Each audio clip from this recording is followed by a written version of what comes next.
You're working under extreme pressure in London. I like to get out into the countryside. I don't want to live where I work. Used to leave about 6:30 in the morning and get home about 7:30. It's nice to be able to come home, relax, get off the train, you smell the sea air and you think, ah. I like to go back and do my shopping on a Saturday morning up to town. It's a nice area where I live, and that's where I want to be. Every working day, almost 500,000 commuters pass through London's train stations. Few ever stop their daydreaming to consider the extraordinary machine that makes their lifestyle possible.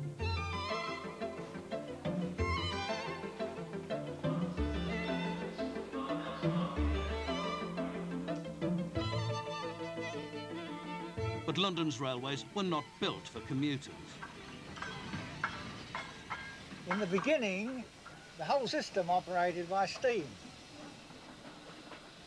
There would be smoke and particles of dirt coming through the window, so that you would make sure that if you wanted the window down, you would sit back to engine rather than facing the direction of motion.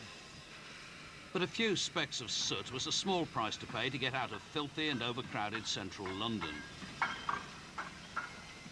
I moved from the eastern side of London to the far west of the London region, to the limits of the old county of Middlesex. It meant travelling from Baker Street or Great Portland Street to Willesden Green, to Wembley, to Harrow-on-the-Hill. And so on down the Metropolitan line, a railway with remarkable ambitions.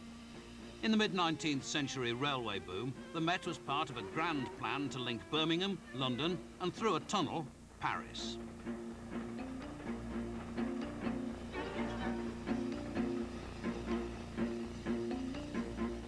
Sadly, the Met never reached Paris, but it did link London with the countryside.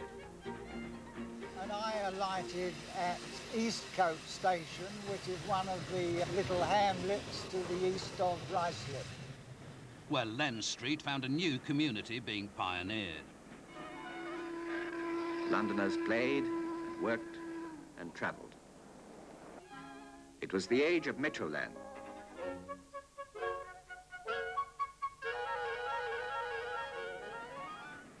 Metroland was the collection of commuter towns that sprang up along the old Met Railway. By the 20s, suburbia had been created.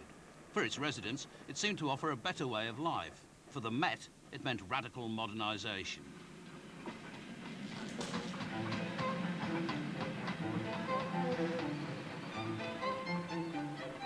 Having laid power rails along its line, the Met built fleets of electric locomotives. This is the only survivor of the most successful fleet, introduced in 1922. I don't suppose there's many Met drivers now, Met drivers, that actually drove these in service. I mean, I'm getting on to 77. The last time Don Batchelor piloted an electric loco was almost 40 years ago. Well, this is your controller, and you put your key in there.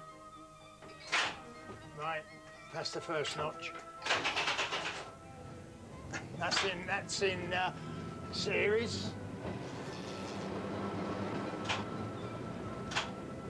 Build it up.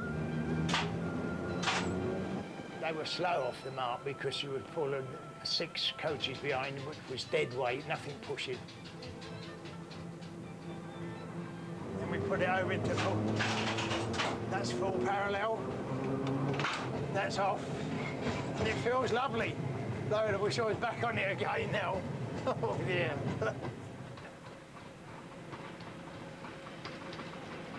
And the top speed, I suppose you, on the downhill from Finchley Road to Wembley, on the down gradient, you could get round about the 60 mark.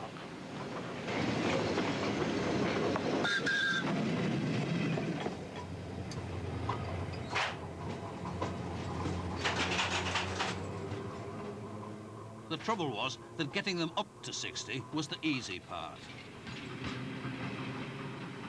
They were difficult to stop in exactly the right place. Oh yes, yeah. I mean, you've got to think of the weight behind you and the system on the track, the greasy valves, all those things come into it. You didn't overshoot naturally when you run into Baker Street, number 1 or 4 platform, because it's a dead end. And dead ends were not the only danger. On these, it's all 630 volt circuits, and even your lights are all the same. And that's why we used to have hats with insulated inside, so you could pull your mains out and you change the fuses and that with using your hat. On this particular day, I grabbed hold of this mains here and my finger touched that. Oh, loading, because down I went and I came round a bit and I could smell burning. I felt my hair, I thought it burnt my hair off, but it nasty burns, all blister up here. That was on Sarah Siddons and all this particular loco, so I wasn't very pleased with that. These locos were technological pioneers, but they had limits, because until 1962 the Met's electric power rail ended at Rickmansworth. Trains that arrived from the distant suburbia beyond here were steam-hauled. But the commuters still got to town without leaving their carriage. The steam locomotive went forward into a siding. While that was happening, the electric locomotive was moving out of its siding back onto the London-bound train, hitched up, and the train was away. And in 4 minutes, that operation was completed. It was an incredible feat of manpower, I can tell you. You've got to drop down right next to the steam engine to put your jumpers in, and every time you do that, the firemen used to let the water out of the ejectors, and they used to get soaking wet. Yeah, oh, they always cursing them there, that was, yeah. The Rickmansworth or Ricky changeover allowed a commuter to compare steam power with electricity. The steam locomotive, generally in those days anyway, had a slow rate of acceleration. But with the electrics, it was quite remarkable, the speed of getaway from a standing start. But on the other side of London, at Liverpool Street, steam ruled. This was a mainline station for the vast LNER, but it had also been a route to suburbia for a generation and had handled over 65 million commuters a year by the turn of the century. Because this service predated affordable electric trains, the LNER had been forced to make steam work. The electric service was no faster than steam. Steam could turn round in 3 minutes at Liverpool Street. 3 minutes for an engine to uncouple, stick a pipe in, people to get in, doors to shut, guard to walk up the other end, change ends of his train, and then wait for the road, engine to come on the other end, couple up, get right away, gone.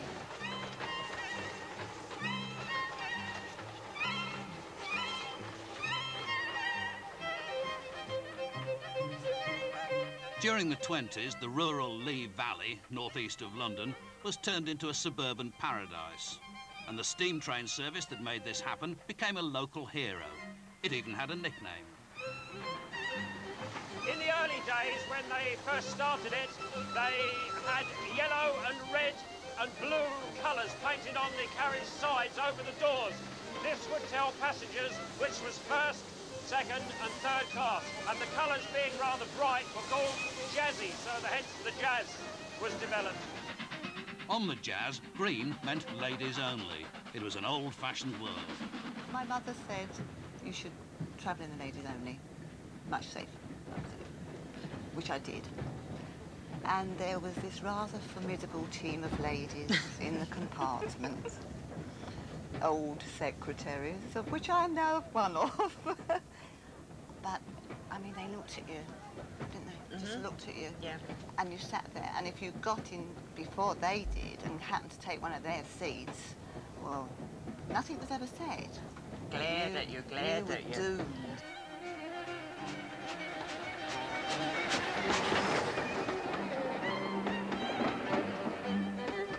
It was a lovely service, it was. It was a good work, it was interesting work, it was hard work, I mean, there was no let-up. You did 5 rounders at Liverpool Street, Enfield, back to Liverpool Street, back to Chingford, back to Liverpool Street. You kept going.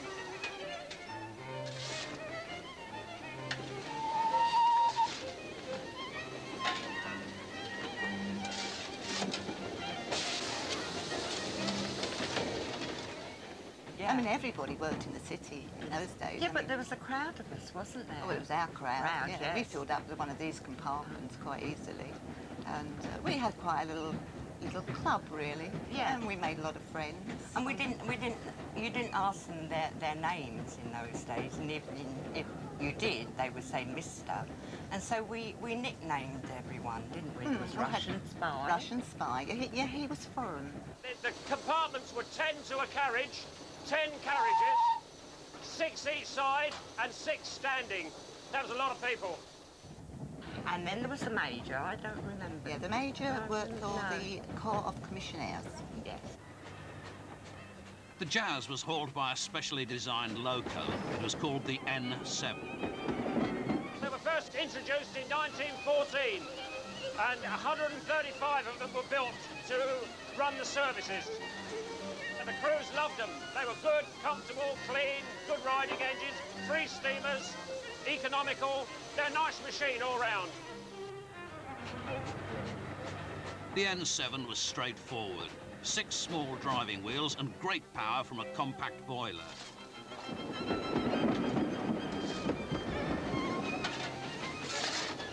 It takes you back years, it does, because she's just as I remember them.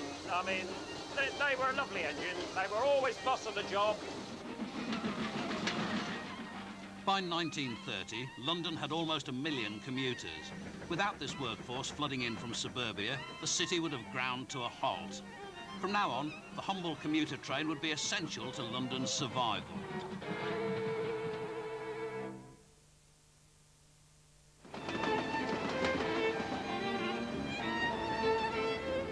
The Metropolitan line was once a role model for London's commuter railways. Then, in 1933, it was absorbed by the London Underground, and its trains have since become more and more like tubes.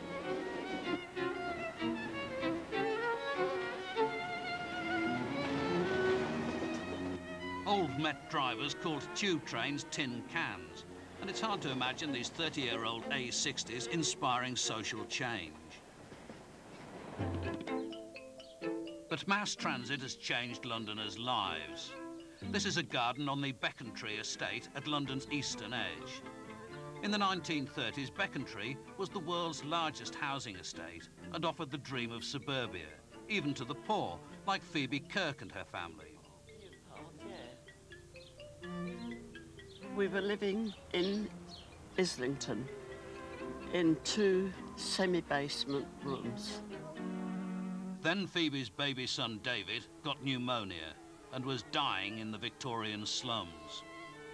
The hospital got in touch with Dagenham and they found us a place, found us a cell. We came down here October the 1st, 1931. Felt a different world, different altogether. Own toilet, own everything. You could make your own rules, do what you wanted. Like heaven, a fairyland. Becontree existed because it lay on the railway between Southend and Fenchurch Street. And for under a shilling, a workman could commute into the city, as Phoebe's husband Alfred did. When we came down here, he gave up smoking to pay the fare because money was very sparse in those days. The East was traditionally the poorer side of London, and life here was always a struggle for economic survival. But local commuters like Barry Flaxman believed there was no excuse for late trains. The line came to Southend-on-Sea just up the road here in 1856. It's been neglected from every point of view, from a financial, from a rolling stock, from a locomotive point of view, and until very, very recently, it's been neglected from a management point of view. The neglect began in the depressed 1930s, when the line's owners, the huge LMS conglomerate, broke a promise made to the Southend Corporation to electrify. LMS did nothing right the way through until 1933, when it was decided, the corporation decided they would really put on every form of legal pressure they could, and the LMS said, right, we'll build you 37 special locomotives for the line. The locos were filmed by Peter Peyton, who commuted behind them.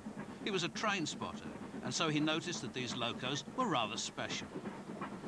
The locomotives, of which 2500 was the first one, I would regard as possibly the finest suburban tank engines that ever ran in this country. They could move 300 to 400 ton trains, reach maximum speeds of, if pushed a bit, between 80 and 90 miles an hour. I timed one at a speed of 83. They could accelerate, say, with a 350 ton train, from a standing start at a place like Upminster to 32, 34 miles an hour in the first minute, and up to, say, 42, 44 miles an hour in the second minute. Not exactly hair-raising, but fast for a steam train, because while most locos had just 2 cylinders, one on each side, the 2500 type was built like an express, with an extra 3rd cylinder in the middle. The 3-cylinder arrangement gives almost a perfect power per revolution of the wheel. When you've got a 2-cylinder, you've got a little bit of unevenness which will throw an engine into a slip. But these type of engine will work a train of 11 coaches out of a station on a wet rail, possibly without any slip at all, quit an electric train. But the LMS was competing against a rival route to Southend. All change here for electricity. Steam played its part for years on this line, but it could not meet modern demands for faster, cleaner service, economical working, and more trains. For many years, smoke and steam hung over the trees and fields between Shenfield and Prittlewell. But now the clouds are clearing. The copper wire cable is ready to carry electric power from the new substations. In 1945, London's commuter railways were in a terrible war-torn state. But the new nationalised industry, British Railways, soon began reconstruction and electrification. The ex-LNER line, running from Southend to Liverpool Street, was one of the first to get power cables. And by 1949, it already had a new electric train, the 306. In comparison to what the people used to run on, these things were a breath of fresh air. Power-operated sliding doors, light and airy full-length compartments, luggage racks. It couldn't seat that many people. The total number of people on this 3-coach train was only around about 166, and there was about 40 or 64 people in this compartment. But it was built for mass transit because you had the strap hangers for people to hang on to. Of course, as time went on, these became a bit dated, but the people used to still stand and wait for these rather than some of the newer stock because of the comfortable seating. The old bouncy seats, all sprung cushions. The 306 could accelerate from 0 to 60 in under 90 seconds and was much quicker than the steamers on the old LMS route. If you stood at one end of the vehicle and looked down here and it was doing full speed of about 65, 70 miles an hour, the sight of about, I don't know what we got here, about 60-odd people all bouncing in unison was quite hilarious to see them all bouncing from side to side as one. It's quite funny.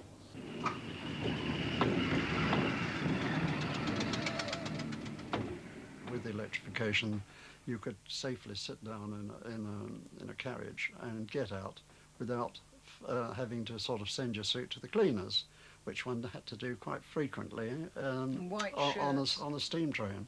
And white shirts got absolutely filthy. Absolutely Cuffs filthy. were filthy, and collars. Cuffs and collars would continue to get filthy on the old steam LMS route between Southend and Fenchurch Street because it had not been electrified after nationalisation. In fact, it had become BR's misery line. Well, it was extremely poor, and of course people expected so much more. The war having been over, they expected the return of locomotives that would do the job, better rolling stock from somewhere, and that generally there would be some management attention given to a very important commuter line. In fact, this never materialised. I was lucky enough to live right overlooking the line, and being a student I had a fair amount of spare time, so I kept very accurate records of what was happening.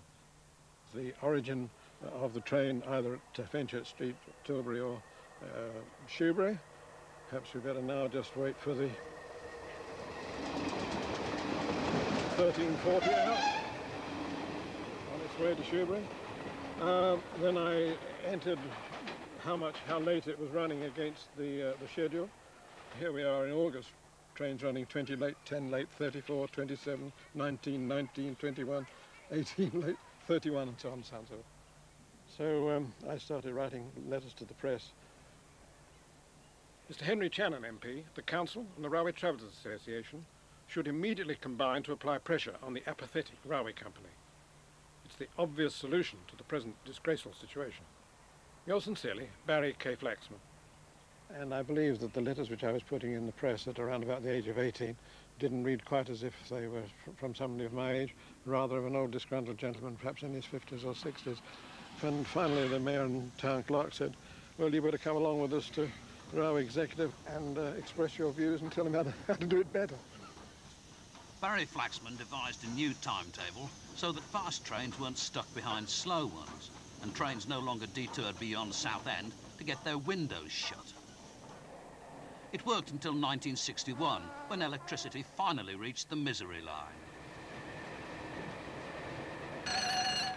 The spearhead of electricity looked old-fashioned, with its slammed doors and compartments, but these 302s reduced the journey time from Southend to Fenchurch Street by up to 25 minutes. And the timetables changed again, so commuters could make all sorts of new connections. First day of the electrification, we all travelled up together, and I think it was probably about the second or third day. A friend of mine who used to join us at Lee was on Lee Station, and she met Tony on the station, who didn't travel with us at the time.